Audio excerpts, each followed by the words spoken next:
ଦେଖ ଭାଇ ଇଣ୍ଡଷ୍ଟ୍ରି ବଦଳୁଛି, ଅଡିଏନ୍ସ ବଦଳୁଛି, କାହାଣୀ ବି ବଦଳି ଯାଉଛି, କିନ୍ତୁ ଆମ ସୁପରଷ୍ଟାର ମାନଙ୍କର ଲୁକ୍ ବଦଳୁନି। 3 ବର୍ଷ ଧରି ସେଇ ଗୋଟେ ପ୍ୟାଟର୍ନ। ଭାଇ ଲଜିକ ବୋଲି ଜିନିଷଟା ଆମ ଓଡିଆ ଇଣ୍ଡଷ୍ଟ୍ରି ଗୋଳେଇକି ଖାଇ ପକେଇଛି। ଭାଇ ତମେ କୁହ କ୍ୟାରେକ୍ଟର ପାଇଁ ଲୁକ୍ ଚେଞ୍ଜ ହେବା ଦରକାର କି ନାହିଁ? ବଟ୍ ଏଠି କିଛି ଅଲଗା ଦେଖିବାକୁ ମିଳିବ। ତମେ ସାଉଥ ଇଣ୍ଡଷ୍ଟ୍ରିକୁ ଦେଖ, ଗୋଟେ ଲୁଙ୍ଗି ପିନ୍ଧି 800 କୋଟିରୁ ଅଧିକ ବକ୍ସ ଅଫିସ କଲେକ୍ସନ କରି ଦେଖେଇଛନ୍ତି। କାହିଁକି ଜାଣିଛ ଭାଇ?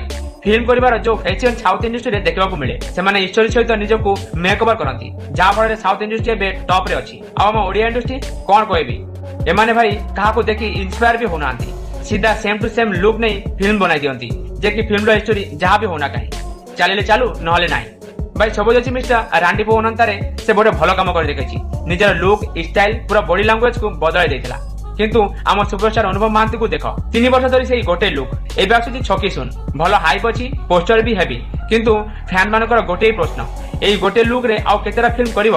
ଭାଇ ଛକି ଶୂନରେ ବି ସେଇ ଓଲ୍ଡ ଲୁକ୍ ହେଲେ ଫିଲ୍ମ ଚାଲିବଟି?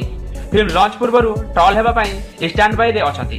କ୍ୟାରେକ୍ଟର ନୂଆ, ଷ୍ଟୋରୀ ନୂଆ, କିନ୍ତୁ ହିରୋର ଲୁକ୍ ପୁରୁଣା। ଏମିତି କୋଉଠି ଚାଲେ ଭାଇ? ଟିକେ ଲଜିକ ର ଇସ୍ତେମାଲ କର।